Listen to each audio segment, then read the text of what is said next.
তা কি গো গিন্নি, এখন কি করব?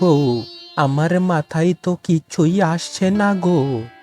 মনে তো হচ্ছে এই বাড়িঘর ছেড়ে আমাদের অন্য কোথায় চলে যেতে হবে।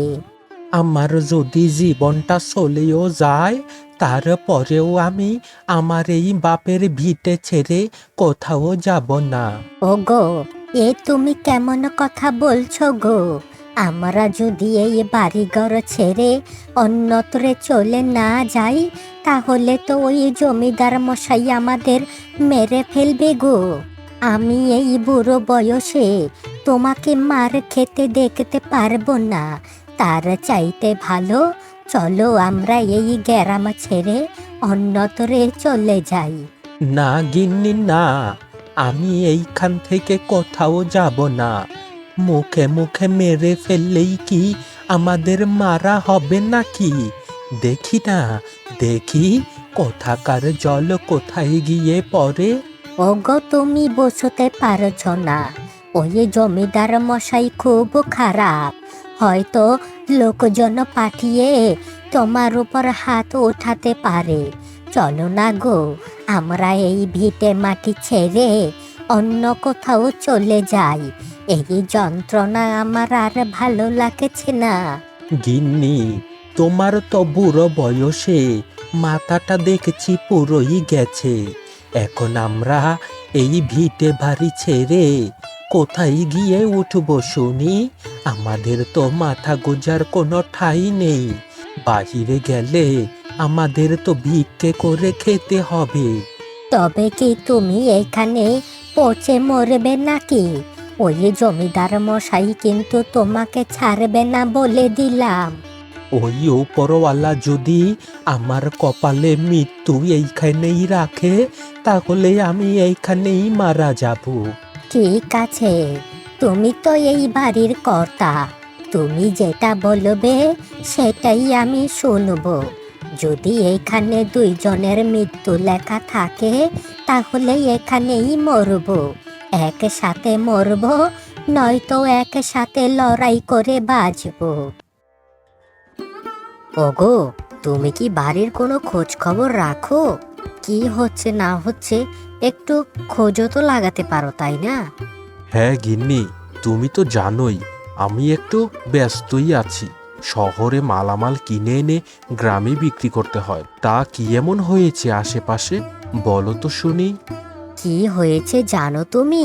আরে আমাদের পাশের বাড়ির যেই পিসিমা থাকে না, তাদেরকে আমাদের এলাকার জমিদার মশাই বলেছে এই বাড়িঘর ছেড়ে অন্যত্র চলে যেতে। এই জায়গা নাকি জমিদার মশাই হাতিয়ে নিতে চায়। তাই তো তাদের উপর শুনছি অনেক অত্যাচার করছে। হ্যাঁ, কি আর বলবো গিন্নি, মানুষের বয়স যতই বাড়ে ততই শয়তানের রূপ ধারণ করতে থাকে। এক পাজে কবরে গিয়ে বসে আছে, সেই খবর নেই। কার জমি জমা মেরে খাবে, সব সময় ওই ধান্দাতেই থাকে। ওগো, ওগো শোনো না, তোমাকে একটা কথা বলি। আমার কথাটা কি তুমি রাখবে বলো? হ্যাঁ, রাখবো মানে অবশ্যই রাখবো। তোমার কি নতুন শাড়ি লাগবে, নাকি কানের দুল, অথবা হাতের চুড়ি বানিয়ে দিব? কি লাগবে আমাকে বলো, আমি সেটা তোমার জন্য করব। শোনো না, আমার অত কিছু লাগবে না। ছোট্ট মেয়েটা তার পিসিমার বাড়িতে বেড়াতে গিয়েছে, 2 মাস হয়ে গেল। শোনো না, মেয়েটাকে এখন বাসায় নিয়ে এসো। কত মাস হয়ে গেল মেয়েটার মুখটা আমি দেখতে পারি না। হ্যাঁ গিন্নি, তুমি একদম ঠিক কথাই বলেছ। মেয়েটা 2 মাস যাবত তার পিসিমার বাড়িতে বেড়াতে গিয়েছে। ঠিক আছে, আমি কালকের মধ্যেই মেয়েটাকে নিয়ে আসব। তা তোমাকে আরেকটা কথা বলি। আচ্ছা, ওই জমিদার মশাইয়ের বিরুদ্ধে কি আমরা কোনো পদক্ষেপ নিতে পারি না গো? জমিদার মশাই গ্রামের মানুষদের উপর যা অত্যাচার শুরু করেছে, মনে তো চাচ্ছে এই গ্রাম ছেড়ে অন্যত্র কোথাও চলে যাই। হ্যাঁ গিন্নি, আমরা গ্রামের মানুষ যদি সবাই একত্র হয়ে ওই জমিদার মশাইকে খপ করে ধরতে পারি না, তাহলে ওই জমিদার মশাইয়ের ঝাড়িঝুড়ি সব নষ্ট হয়ে যাবে। তা কি হ্যাঁ বুড়িমা, কি বলে গিয়েছিলাম? তোমাদের কথা কি কানে যায় না বুঝি? নাকি বয়সের সাথে সাথে সেই কানটাও নষ্ট হয়ে গিয়েছে?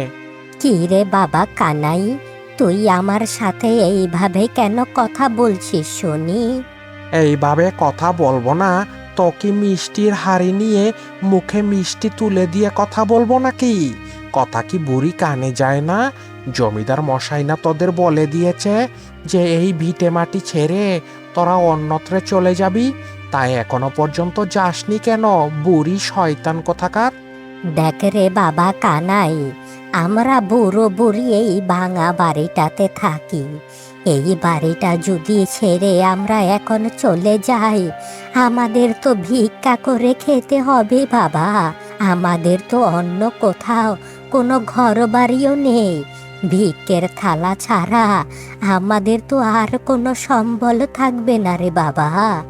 ভিক্ষের থালা নিয়ে বসো আর ওই রাজপ্রাসাদে গিয়েই ওঠো, সেটা তো আমাদের বিষয় না। এই জমি জমা সব কিছু জমিদার মশাইয়ের নামে লেখা। এখন এখান থেকে কবে উঠবে সেটা বলো, নয়তো আমি কিন্তু এখন হাত তুলতে বাধ্য হব বলে দিলাম। ওরে বাবা রে বাবা, কে কোথায় আছিস রে? মেরে ফেললো রে, এই কানাই আমার চুলের মুঠি ধরে মেরে ফেললো। কে কোথায় আছিস? আরে তোর ওই বুড়োটা কোথায়? ওই বুড়োটাকে পেলে তো ওই বুড়োটাকেও ইচ্ছে মতো পেদানি দিতাম। শোন বুড়ি, আজকে তোকে একটা সাপ সাপ করে কথা বলে যাচ্ছি।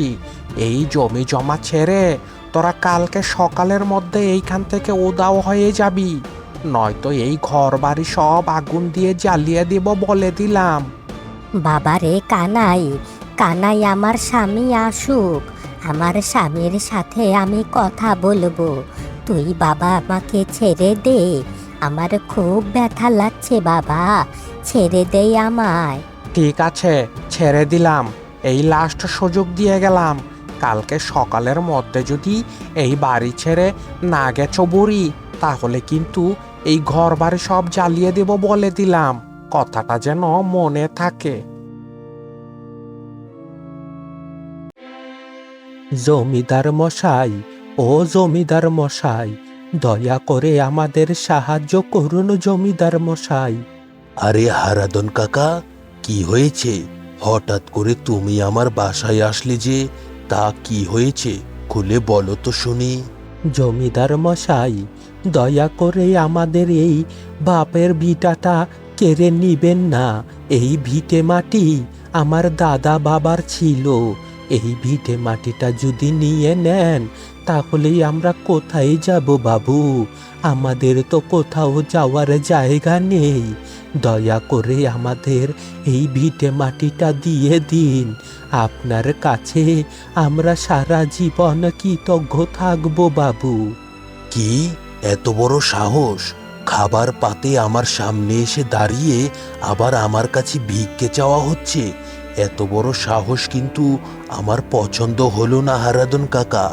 এখনই বলছি, ভালোই ভালোই ঘর থেকে বের হয়ে যাও, আর ওই ভিটে বাড়ি নিয়ে আমার সাথে কোনো কথা বলবে না বলে দিলাম। জমিদার মশাই, দয়া করে আমাদের উপরে একটু কৃপা হন। এই ভিটে মাটিটা আমাদের থেকে নিয়েন না জমিদার মশাই। আমরা না খেয়ে মরবো তো মরবই, উল্টো একটা ছায়ার জায়গাও পাবো না। দয়া করে আমাদের এই ভিটে মাটিটা আমাদের ফিরিয়ে দিন। দেখো বুড়িমা, তোমাদের বয়স হয়েছে বিদায় আমি তোমাদের উপর এখনো পর্যন্ত কোনো অ্যাকশন নেইনি। এই, কে কোথায় আছিস? এদের দুটোকে ঘর থেকে ধাক্কা দিয়ে বের করে দে। শুনুন জমিদার মশাই, আজকে আপনি এই বুড়ো বুড়িকে ঘর থেকে বের করে দিচ্ছেন, জায়গা সম্পত্তি সব আত্মসাৎ করে নিতে চাচ্ছেন। এর বিচার কিন্তু ওপরওয়ালা একদিন আপনার থেকে নিবেই। উপযুক্ত শাস্তি পাবেন বলে গেলাম। কি বললি বুড়ো? তুই আমাকে উপরওয়ালার দোহাই দিচ্ছিস? এত বড় সাহস তোর! এই এই শয়তানেরা, কে কোথায় আছিস? তাড়াতাড়ি এদেরকে ঘাড় ধাক্কা দিয়ে বাড়ির সামনে বের করে দে। কাউকেই ডাকা লাগবে না জমিদার মশাই, আমরা এমনিতেই চলে যাচ্ছি। চলো গো, চলো চলে যাই। আরে বুড়িমা যে, তাই এই কাঠ ফাটা রোদের মধ্যে আমাদের বাসায় এসেছো? আসো আসো, ঘরে আসো। বাহিরে যা গরম পড়েছে না, ঘরের ভেতর খাটের উপর এসে বসো। মা রে মা, খুব সমস্যায় আছি রে মা। মনে আমাদের খুব দুঃখ। হয়তো বা কালকে সকালের মধ্যেই আমাদের এই গ্রাম ছেড়ে চলে যেতে হবে। তাই তো আজকে শেষ দেখা, তোদের সাথে দেখতে এসেছি। বলছো কি গো বুড়িমা, ওই কানাই কি আবার এসেছিল তোমার বাসায়? আর জমিদার মশাই কি খুব টর্চার করছে বুঝি? হ্যাঁ রে মা, তোকে আর কি বলবো দুঃখের কথা। কানাই আজকে সকালবেলা এসে আমার চুলের মুঠিগুলো ধরে আমাকে ইচ্ছে মতো শাসিয়ে গেছে রে মা। বাসায় তো উনি ছিল না, উনি থাকলে তো ওই কানাইয়ের সাথে ঝগড়া লেগে যেত। তাই উনি আমাকে নিয়ে একটু আগে জমিদার মশাইয়ের বাড়িতে গিয়েছিলাম। জমিদার মশাইও দেখছি উল্টো কানাইয়ের কথা মতো আমাদের উপর ইচ্ছে মতো কথা শুনিয়ে শাসিয়ে দিয়েছে। তাই ভাবছিলাম তোকে একটু দেখে যাই। আজকে রাতের মধ্যেই এই এলাকা ছেড়ে আমরা চলে যাব। হ্যাঁ গো বুড়িমা, গতকাল রাতেও আমি আমার স্বামীর সাথে তোমাদের এই বিষয়টা নিয়ে আলাপ করেছিলাম। তোমার স্বামী বলেছে উপরওয়ালার উপর ভরসা রাখতে। উপরওয়ালাই একটা না একটা রাস্তা ঠিক বের করে দিবে। তুই একদম ঠিক কথাই বলেছিস। দেখি, উপরওয়ালার উপর ভরসা করেই দেখি। উনি যদি একটা রাস্তা বের করে দেন, তাহলে তো আলহামদুলিল্লাহ খুব ভালোই হবে। আচ্ছা বুড়িমা, তুমি কি সকালবেলা কিছু খেয়েছিলে, নাকি সকাল থেকে এখনো উপোসই আছো? খিদে তো আমার পেটে নেই, মাথার মধ্যে শুধু টেনশন ঘুরছে। বিয়ের পর থেকে এই ভিটে মাটিতেই আমার বসবাস। এখন এই শেষ বয়সে এসে এই ভিটে মাটিটাকেও আমাদের ছেড়ে দিতে হবে। হায়রে বিধাতা, তুমি এখন আমাদের শেষ ভরসা। এখন ওসব কথা রাখো তো, উপরওয়ালা যা করে ভালোর জন্যই করে। শোনো, তুমি বাহির থেকে হাত মুখ ধুয়ে আসো, আমি তোমার জন্য গরম গরম ভাত বেড়ে দিচ্ছি। কানাই রে, তোর জন্য তো আমার মান সম্মান সব শেষ হয়ে যাবে বেটা। তোকে যে কি কারণে আমি পুষছি কে জানে। মানে কি হয়েছে জমিদার মশাই? মানে আমি কি কোনো ভুল করেছি? বলুন তো কি হয়েছে? তোকে আমি সকালবেলা পাঠিয়েছিলাম ওই হারাদন কাকার বাসায় গিয়ে তাদেরকে ট্রেড দিয়ে আসতে, যেন এই বাড়ি ঘর ছেড়ে তারা অন্যত্রে চলে যায়। কিন্তু তুই কিভাবে ট্রেড দিয়েছিলি শুনি? তারা আমার বাড়িতে এসে দুপুরবেলা আমার খাওয়া পাতের সামনে আমার সামনে আর্জি রেখে অনুরোধ করে। তুই কিভাবে কি বলেছিলি? তোকে তো আমি আর আজকে থেকে এই বাড়িতে চাকরিতে রাখবো না। হ্যাঁ, আমি আর কি বলবো?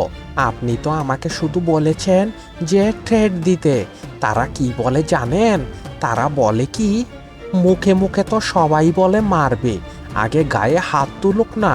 তাই তো আমি তাদের উপর হাত তুলতে পারি না, এই আর কি। তা ওই বুড়োটা তোকে এইসব কথা বলেছিল, আমাকে কেন জানাসনি শুনি? শোন, কালকে সকালের মধ্যে যদি তারা ওই ভিটে বাড়ি ছেড়ে না যায়, তাহলে আগামীকাল রাতেই তাদের ঘর আমরা আগুন দিয়ে পুড়িয়ে জ্বালিয়ে ফেলবো। বা বাবা বাবা বাবা বা, এই না হলে জমিদার মশাইয়ের বুদ্ধি। আরে এই হুকুমটা যদি আমাকে আগে দিতেন, তাহলে তো এই কাজটা আমি অনেক আগেই করে ফেলতাম। হে হে হে হে হে। হ্যাঁ হয়েছে, এখন আর অত গীত গাইতে হবে না। যা যা যা, এখন গিয়ে বাকি যেই কাজগুলো দিয়েছিলাম সেগুলো শেষ কর। তারপর রাতে এসে আমাকে জানাবি কাজ কতটুকু হলো। একই বুড়িমা, আজকে সকালের মধ্যেই না এই ভিটে বাড়ি ছেড়ে তোমাদের চলে যাওয়ার কথা ছিল, তাই এখনো পর্যন্ত যাওনি দেখছি। বাবা বা, সাহস তো খুব বেড়েছে, তাই না? বাবা কানাই, কানাই রে, আমাদের উপর একটু দয়া কর। একটু রহম কর। এই বুড়ো বয়সে আমরা এই ভিটে বাড়ি ছেড়ে কোথায় যাব রে বাবা? দয়া করে আমাদের কিছুদিন সময় দে। কি বললে তুমি বুড়ি? ওই জমিদার মশাইয়ের কথা খেলাপ করো। তোমাকে তো আজকে আমি বাবা রে বাবা, বাবা কানাই, কানাই আমাকে ছেড়ে দে বাবা। আমি খুব অসুস্থ মানুষ। বাবা রে, আমাদের উপরে একটু রহম কর। আমরা এই ভিটে মাটি ছেড়ে কোথাও যাব না বাবা। দয়া করে আমাদের ছেড়ে দে, একটু ভিক্ষে দে আমাদের। হ্যাঁ, ভিক্ষে চাওয়া হচ্ছে ভিক্ষে। তোমরা কোথায় যাবে না যাবে সেটা তো আমাদের দেখার বিষয় না। এই বেটা কানাই, ছেড়ে দে বলছি। আমার গিন্নির চুলের মুঠিটা ছেড়ে দে। আমি এখনো বুড়ো হতে পারি, কিন্তু তোর মতো 4-5টা কানাইকে পটাক করে ফেলে লাঠি দিয়ে পিটিয়ে মাথা ফাটিয়ে দেওয়ার ক্ষমতা কিন্তু আমার আছে। ছেড়ে দে বলছি, ছেড়ে দে, নয়তো এখানে রক্তের বন্যা বয়ে যাবে বলে দিলাম। এই বুড়ো, বুড়ো, তোর তো সাহস কমেনি দেখছি। তোদের না বলা হয়েছিল যে এই ভিটা বাড়ি ছেড়ে তোরা চলে যাবি? এখন তো সকাল পেরিয়ে দুপুর হয়ে যাচ্ছে। এই বাড়ি ছেড়ে এখনই যাসনি কেন শুনি? এই ভিটে মাটি ছেড়ে আমরা কোথাও যাব না। তুই তোর জমিদার মশাইকে বলে দিস, উনি কি করার করবে সেটা আমরা দেখে নেব। ঠিক আছে, ঠিক আছে, কথাটা কিন্তু মনে রেখো বুড়ো। যখন আসব তখন সব সমুদ্রের মতো সাফ করে দিয়ে যাব বলে দিলাম। জমিদার মশাই, জমিদার মশাই, সর্বনাশ হয়ে গেছে জমিদার মশাই। উপায়, উপায় একটা তাড়াতাড়ি বের করুন। আরে বেটা, কি হয়েছে? এইভাবে ষাঁড়ের মতো ফাঁস করছিস কেন? কি হয়েছে খুলে বল শুনি। জমিদার মশাই, আরে আরে আজকে তো ওই বুড়ো বুড়িকে এই ভিটে মাটি ছেড়ে চলে যাওয়ার কথা ছিল, কিন্তু কিন্তু গিয়ে দেখি ওই বুড়ো বুড়ি দিব্যি বাড়িতে বসে আছে। আমি গিয়ে তাদের সাথে উৎপাত করেছিলাম। দেখি ওই বুড়োটা লাঠি হাতে নিয়ে আমাকে মারবে বলে তাড়া করেছে। আমি তো জীবন বাঁচিয়ে সেখান থেকে চলে এসেছি। হ্যাঁ। এ তুই কি বলছিস রে? ওই বুড়ো হারাদনের এত বড় সাহস তোকে লাঠি দিয়ে তোকে পিটাতে আসে? হ্যাঁ, শুধু লাঠি দিয়ে নয়, আবার হুমকিও দিয়েছে, যে বলেছে তোর জমিদার মশাই কি করবে সেটা আমি দেখে নেব। কি বলছিস? ওই হারাদনের এত বড় সাহস? এই, এক কাজ কর, সব কিছু ব্যবস্থা করে রাখ। আজকে রাতে নীরব শুনশান চাঁদনির আলোতে ওই হারাদনের বাড়ি আমি আগুন দিয়ে পুড়িয়ে জ্বালিয়ে ফেলবো। হা হা হা হা হা। ঠিক আছে, ঠিক আছে জমিদার মশাই, আমি তাহলে এখনই সব কিছু বন্দোবস্ত করে রাখছি। আজকে রাতেই হবে নিঝুম আধারের মধ্যে আলোর ঝলকানির খেলা। হা হা হা হা হা। তা কি রে সোনালি, এতদিন তো ওই পিসিমার বাড়িতে ভালোই ঘুরলি। তোর চেহারাটা কতদিন ধরে দেখি না, তাই তো তোর বাবাকে দিয়ে তোকে আজকে বাড়িতে আনলাম। তা হ্যাঁ রে মা, ওই পিসিমার বাড়িতে খুব তো ভালো মন্দ খেয়ে আসলি। এখন বল, তুই এখন কি খাবি? হাট থেকে তোর জন্য আমি বাজার সদাই করে আনবো। বাবা, এখন আমি কিছু খাবো না। শুনলাম শুনলাম ওই বুড়ি মাদের নাকি বাড়ি থেকে তাড়িয়ে দিবে ওই জমিদার মশাই।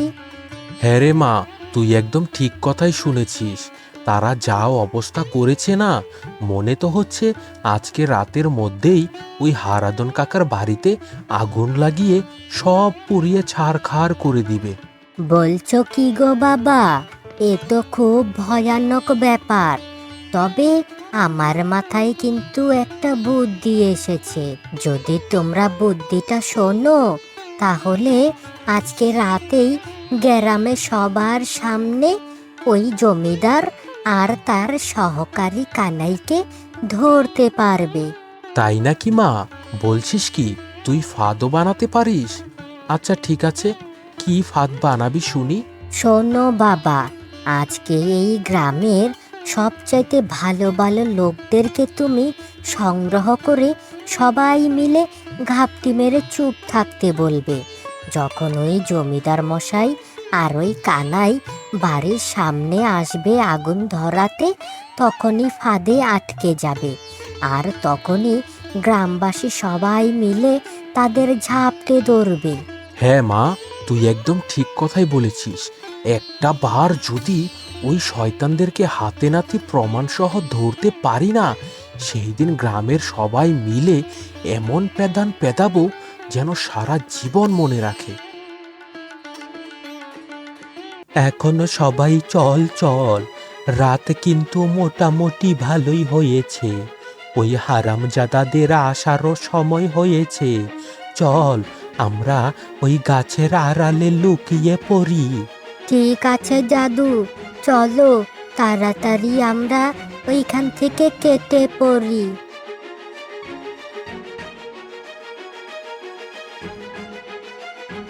ওরে বাবা রে বাবা, কে কোথায় আছিস রে? বাঁচা বাঁচা! এই জমিদার মশাই, কে আবার কোথায় কিভাবে আমরা জড়িয়ে গেলাম? হ্যাঁ রে বেটা, বেশি চেঁচামেচি করিস না। মানুষজন শুনতে পেলে তো ধরে উত্তম মাধ্যম দেবে। এই এই কে কোথায় আছিস? আরে যেভাবে পারিস এই ফাঁদ থেকে বের হওয়ার ব্যবস্থা কর। বাঁচাও বাঁচাও, কে কোথায় আছো? বাঁচাও, আমরা তো ফাঁদে আটকে পড়ে গেছি। কে কোথায় আছো? এই তোরা কোথায় গেলি রে? জোপের আড়াল থেকে সবাই বের হয়ে আয়। চোর ধরেছি, শয়তান চোর ধরেছি। এই শয়তানদের ধরেছি হাতে নাতে। এদের বিচার হবে গ্রামের মাঝে। তোরা সবাই বের হয়ে আয় বলছি। এলাকাবাসীরা দেখো, এই শয়তান আজকে ধরা পড়েছে। মানুষের ক্ষতি করতে গিয়ে আজকে ধরা খেয়েছে। সবাই দাঁড়িয়ে আছো কেন? ইচ্ছে মতো মারো, মারো সবাই মিলে। হ্যাঁ মারো মারো, হ্যাঁ মারো মারো মারো, আরো জোরে মারো, আরো জোরে মারো, আরো জোরে মারো।